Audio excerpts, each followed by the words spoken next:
ท่านฮ้องประธานสภาแห่งชาติแถลงข่าวต่อสื่อมวลชนเกี่ยวกับผลการพิจารณารับร้องเอากฎหมายจำนวน2ฉบับในกองประชุมสมัยวิสามัญเทื่อที่1ของสภาแห่งชาติสุดที่10ในตอนแรกของวันที่10กรกฎาคม2026ที่ผ่านมาท่านกองแก้วไสสงครามรองประธานสภาแห่งชาติได้กล่าวว่าเริ่มแต่วันที่9หาวันที่10กรกฎาคม2026กองประชุมได้สุ่มใส่พิจารณาประกอบคำเห็นใส่เนื้อในของร่างกฎหมาย2ฉบับจากนั้นคณะผิดชอบร่างกฎหมายว่าด้วยงบประมาณแห่งรัฐฉบับปรับปรุงและร่างกฎหมายว่าด้วยค่าเงินแห่งรัฐฉบับสร้างใหม่ได้ค้นคว้าปรับปรุงร่างกฎหมาย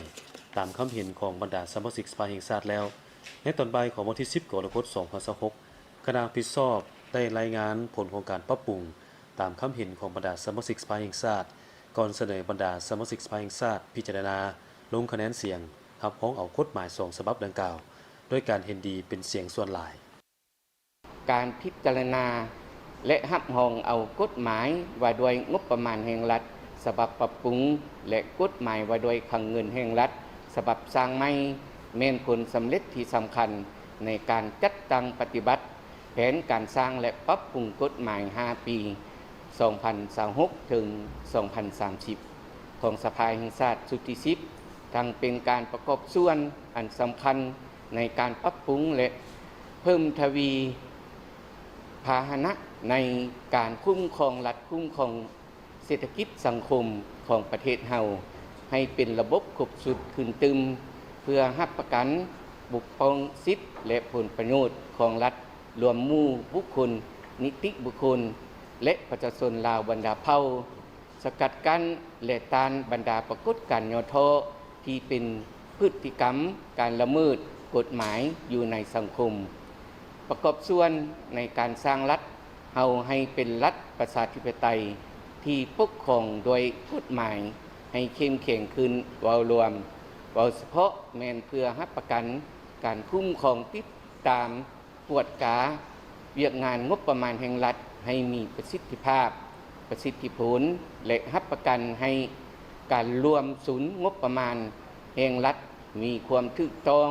และสอดคล้องกับสภาพการขยายตัวของเศรษฐกิจสังคมในปัจจุบันบรรดากฎหมายเหล่านั้นถึงว่าได้รับรองเอาแล้วก็ตาม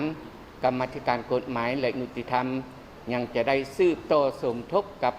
บรรดากรรมาธิการเกี่ยวข้องของสภาแห่งชาติคณะรับผิดชอบแต่ละกฎหมายและภาคส่วนที่เกี่ยวข้องปรับปรุงเงียบเฮียงให้สำเร็จสมบูรณ์เพื่อรายงานคณะประจำสภาแห่งชาติก่อนเสนอทานประธานประเทศพิจารณาออกรัฐธรรมรัฐประกาศใช้อย่างเป็นทางการตามระเบียบการที่ได้กำหนดไว้เพื่อรับประกันให้กฎหมาย2ฉบับที่รับร้องไปแล้วนั้นได้รับการจัดตั้งปฏิบัติเข้าสู่ชีวิตตัวจริงของสังคมเรียกร้องให้บรรดากระทรวงองค์การเจ้าหน้าที่พนักงานของรัฐวิสาหกิจบริษัทเอกชนตลอดฮอดทุกชั้นคนในสังคม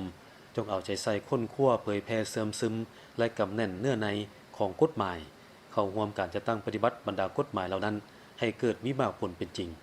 หันเป็นสติและแบบแผนดำรงชีวิตของแต่ละคนครอบครัวการจัดตั้งหัวหน่วยวิสาหกิจทั้งภาครัฐและเอกชน